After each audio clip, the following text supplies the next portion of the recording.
Mr. Robinson. Hello, Mike. Got something for you. Jerry, what's happened? Ah, shucks, Grandpa. I was just there at this place and, well, Just a minute. Now, Mike, you tell me what happened. Just a little ruckus down near the Manson factory. One of those soapbox fellas gets up and starts hollering, down with this and down with that and down with capitalism and down with old man Manson. Then some guy threw something and the fight started. Boy, was it swell. I dare say. There was Jerry in the middle of it all, so I took him into protective custody, you might say. Oh, gosh, Grandpa, I wasn't doing it. Anyway, I thought I'd better bring him home before he got into more trouble. And I'm mighty glad you did, Mike. Thanks a lot. Oh, 'twant anything. With them 6 boys of mine, there ain't a minute's peace anywhere. So it was fun, eh, son? Oh, sure, Gramps. Boy, I bet old man Manson's sore when he finds out. He thinks he's the most important guy in town. Well, guess we showed him. Wait a minute, Jerry. Old man Manson may not be any more important than a lot of men. But your life at Manson's factory is pretty near the most important thing in this town. What do you mean, Gramps? Let's take a walk. And I'll tell you. It's like this, son. Some people can say a lot of crazy things and make a lot of rumpus, and I suppose it seems like fun to you. Well, it sounded like a good idea at the time. I suppose so. Well, there are a lot of people who seem to think that it's smart to criticize an established institution, like the factory. But you want to remember this, son. Anybody can criticize. Anybody can be destructive. But you ought to know what it is you're talking about before you talk. Ah, the man on the soapbox explained everything.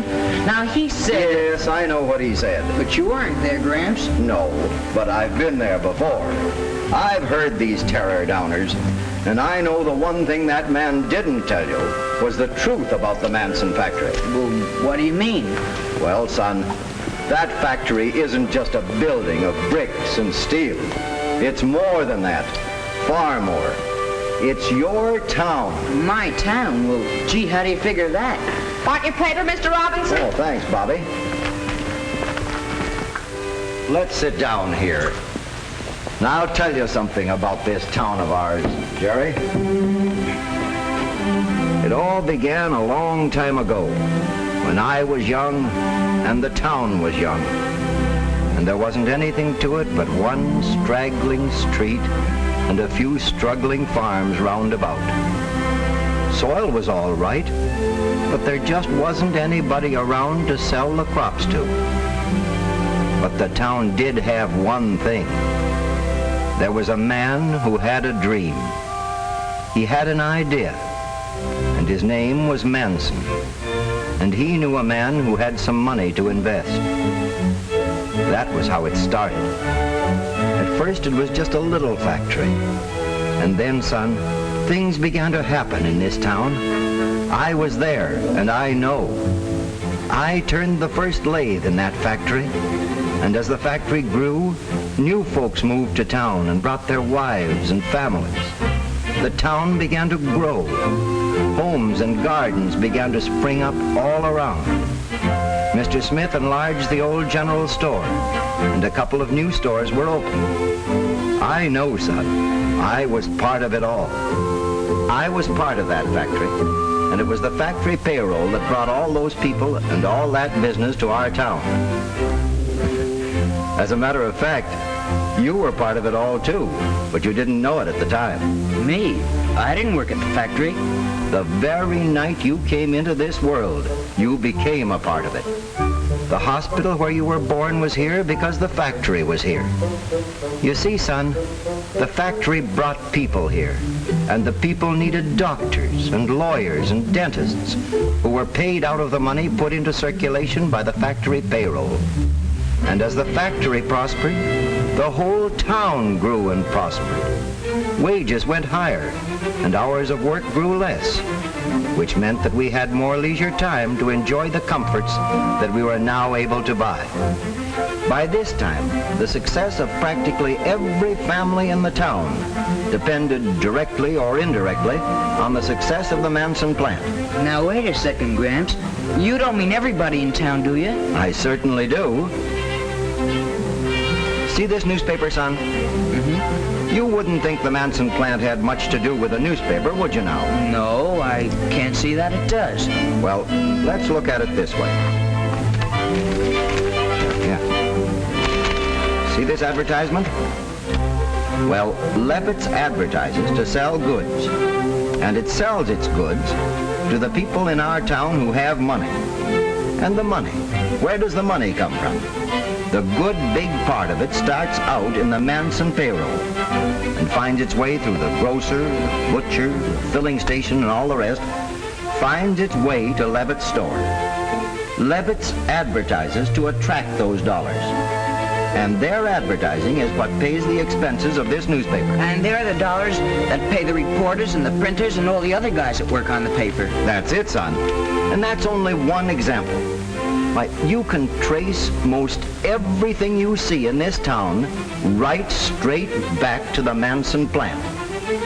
There are our fine schools. They grew out of a little one-room country schoolhouse.